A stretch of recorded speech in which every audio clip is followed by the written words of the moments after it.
నమస్తే అందరికీ. మరి అనారోగ్యం వల్ల నేను వరుసగా 5-6 రోజుల నుంచి ఏది మీకు మెసేజ్ పెట్టలేకపోతున్నాను, నన్ను క్షమించండి. మరి రోజు సెర్చ్ చేయవాడి కోసం ఏడ్చేదెవరు అన్నట్టుగా ఉంది సామెత. మరి కొద్దిగా అనారోగ్యం వల్ల మిమ్మల్ని మాటికి క్షమాపణ అడుగుతున్నాను. ఒకసారి ఆలోచించండి. ఇరాన్ మత పెద్ద ఖైమోని ఒక వారం రోజుల క్రితం ఇజ్రాయెల్కి భయపెట్టేశాడు. నేను రేపు వచ్చేస్తున్నాను దాడికి, ఎల్లుండి వచ్చేస్తున్నాను దాడికి అని. ఇది ఎలా ఉంటుందంటే, మనం కలిసి అవుతూ ఉంటాం కదా, దాంట్లో తండ్రి కూతుళ్ళు కొడుకు, నాన్న జాగ్రత్తగా ఉండు, కొన్ని పని చేస్తూ ఉండు, నేను వెళ్ళి వేటాడి వస్తాను, నువ్వు పిలిస్తే నేను ఎక్కడో పరిగెత్తుకు వస్తానంటే, అవి నిజంగా మా డాడీ పరిగెత్తుకు వస్తాడా లేదా అని టెస్ట్ చేద్దామని చెప్పి ఈ కుర్రాడు 2-3 సార్లు పిలుస్తాడు. 2-3 సార్లు అతను పరిగెత్తుకుని వస్తాడు. కానీ అతను మళ్ళీ ఇంకోసారి వెళ్ళిపోయిన తర్వాత మళ్ళీ ఫోన్ చేశాడు. ఇది గట్టిగా వచ్చేది, నాన్న పులి వస్తుందని. అంటే అతను ఏం చేశాడంటే, వీడు ఇట్లాగ అంటూ ఉంటాడులే అని కేర్ చేయకుండా తన పని తను చేసుకుని వెళ్ళిపోయాడు. పాప కట్లన్నీ మోసుకొచ్చి ఆ స్థానం దగ్గరికి వచ్చేటప్పటికి పులి తినేసిన ఆ బాల్ని చూసి వెళ్ళిపోస్తాడు. నాన్న ఎందుకు ఇలా చేసావు బాబు, నువ్వు నన్ను పిలిచినా నేను రాలేకపోయాను, కేవలం నువ్వు ఇలాగా అనవసరంగా నన్ను పిలిచావు కాబట్టి అని తెలుస్తాడు. అలాగే ఇరాన్ మత పెద్ద కూడా ఇజ్రాయెల్ మీద గంటలో దాడి చేసేస్తున్నాము, అరగంటలో దాడి చేస్తున్నాము, రేపు పొద్దున చేస్తాము, ఎల్లుండి పొద్దున చేస్తా అని చెప్పి ఎక్సెక్కలిపోయాడు. పాపం విషయం తెలిసినటువంటి ఇజ్రాయెల్ ఎందుకనే మంచిదిలే ఆ ప్రజలందరికీ సైరన్ కొట్టి మీరు దాక్కోండి అని. ఓకే, ఇంతవరకు స్టోరీ బాగానే ఉంది కదా. ఇప్పుడు జరిగింది ఏంటంటే, మొన్న అన్నాడు, మేము ఇజ్రాయెల్కి వణుకు పుట్టిస్తున్నాము, మేము ఎప్పుడు దాడి చేయాలంటే అప్పుడు చేసుకుంటాము అని ఒక పెద్ద వార్నింగ్ ఇచ్చాడు. ఇంకా ఆ వార్నింగ్ విలువ లేకుండా పోయింది. అలాంటి సమయంలో అతను ఏమనంటే, మేము చూసారా అవి ఎంత భయం కల్పించాము ఇజ్రాయెల్ ప్రజలకి, అందరూ దాక్కున్నారు, మీ దేశస్తులంతా దాక్కున్నారు, కానీ మేము మాత్రం హాయిగా మేమేమో మా ప్రజలు హాయిగా ఉన్నాం అని ఒక వెటకారం చేశాడు. మరి అలా వెటకారం చేసిన ఆ మత పెద్ద ఖైమోనికి ఎలాంటి రిప్లై ఇచ్చిందంటే ఇజ్రాయెల్, అసలు అతను పెంచి పోషిస్తున్న ఆ ఉగ్రవాద సంస్థలన్నీ కూడా వాళ్ళ హెడ్స్ అందరినీ ఇజ్రాయెల్ లేపేసింది. ఇంకా నెక్స్ట్ ఇతందే ఖైమోనిది. మరి అలాంటి సమయంలో అతను ఏమంటాడంటే,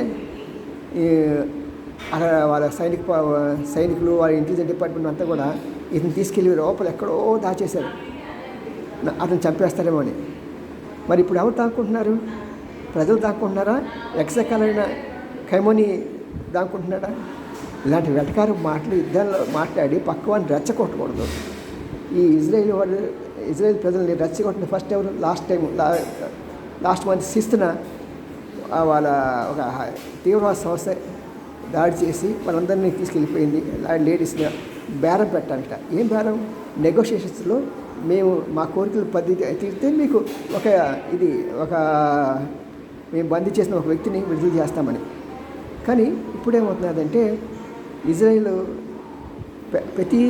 మొత్తం ఇరాన్ చేతుల్లో 4 టెర్రరిస్ట్ సంస్థలు ఉన్నాయి.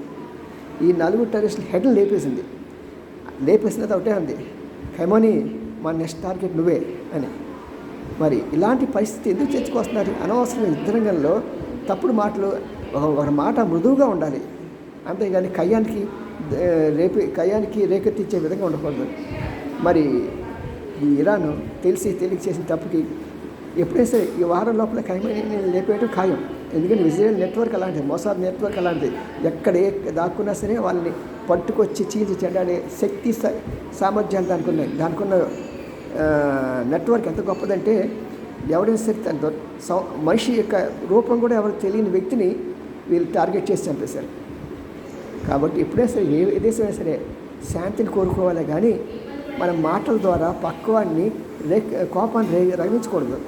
మరి ఈ సంగతి అంత పెద్ద మత పెద్ద, మరి వాళ్ళ మతంలో కూడా అలా ఉందిట. నేను కనుక్కున్నా, మాకు ఫ్రెండ్స్ ఒక 5-6 మంది ఉన్నారన్నమాట ముస్లిమ్స్. ఆయన ఇలాగంటున్నాడు, కానీ అలా రెచ్చగొట్టకూడదు అంటే, లేదండి మా మతంలో అలా లేదు, వీళ్ళు నిజంగా మత పెద్ద స్థాయిలో ఉండాలి, కానీ వీళ్ళు రాజకీయాల్లోకి వచ్చేస్తున్నారు, దానివల్ల మా కర్మ కాలిపోయింది అంటున్నారు. నిజమే, వాళ్ళ కర్మ కాలిపోయింది. కాబట్టి ఇక్కడైనా సరే అలాంటి వాళ్ళు జాగ్రత్తగా ఉండి, ఇలాగ మన నోటి మాటల ద్వారా పక్కన రెచ్చగొట్టాలి. అది దేశాధిపతి అయినా సరే, ఇంట్లో అయినా సరే, ఎవరైనా సరే. కాబట్టి మన రాబోయే 48 hours కొద్దిగా కష్టంగానే ఉంటుంది. ఎక్కడ ఏ సంస్థలో ఏ చేసినా సరే ప్రపంచ యుద్ధానికి సిద్ధమవుతున్నది అన్నీ కూడా. మరి మనం కూడా ఎంతో కొంత సిద్ధపాటు కలిగి ఉండాలి, అందరూ ఇన్సూరెన్స్ చేసుకుని ఉండాలి. అంతేకాని ఇలాంటి పరిస్థితి వస్తే మనం ఎక్కడుంటే సేఫ్ అనేది మనం గమనించాలి. నా ఉద్దేశ ప్రకారం గ్రామాలకు వెళ్ళిపోతే బెస్ట్. మీరు గ్రామాల్లో వాళ్ళు టార్గెట్ చేయరు. మరి అక్కడైనా సరే కొద్దిగా ఒక 10 మంది పట్టేటట్టుగా ఒక స్లాబ్ ఇంట్లో ఉంటే ఈ బాంబులు కురిసినా సరే పెద్ద ఇబ్బంది ఉండదు. అందరూ జాగ్రత్తగా ఉండండి, మేము జాగ్రత్తగా ఉంటాం. మనమంతా కలిసి క్షేమంగా ఉందాం. మళ్ళీ ఈ యుద్ధం ప్రపంచ యుద్ధంగా మారకూడదని చెప్పేసి అందరూ కలిసి ప్రార్థిద్దాం, దేవుణ్ణి పూజిద్దాం, మన కులదైవాల్ని. మేము ఒకసారి చూసాం సెకండ్ వరల్డ్ వార్లో హీరోషిమా నాగసాకి, మరి ఇంతవరకు తేరుకోలేదు. ఆ చుట్టుపక్కల ప్రాంతాలు కూడా దెబ్బతిన్నాయి.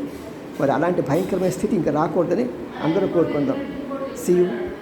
ఇది మా పిల్లలని నేను భావిస్తూ మా పిల్లలకి ఎలాంటి ఇది మాటలు చెప్తున్నాను, అదే మాటలు మీకు కూడా చెప్తున్నాను. సీయు. మీకు ఇలాంటి నచ్చాలంటే నా కోసం కూడా ప్రార్థన చేయండి. నా ఆరోగ్యం బాగోలేదు. వాళ్ళు త్వరగా ప్రతిరోజు ఒక 5-6 మంచి వీడియోస్ పెట్టాలని నా అభిలాష. ఎప్పుడు నిత్యం కూడా నా సోదరులతో కలిసి ఉండాలని, నా భావాలు పంచుకోవాలని నా తాపత్రయం. సీయు. మీ ఎన్ Ramji, senior journalist, Gudiganti TV9. మీకు నచ్చితే లైక్ చేయండి, షేర్ చేయండి, సబ్స్క్రైబ్ చేయటం మానకండి.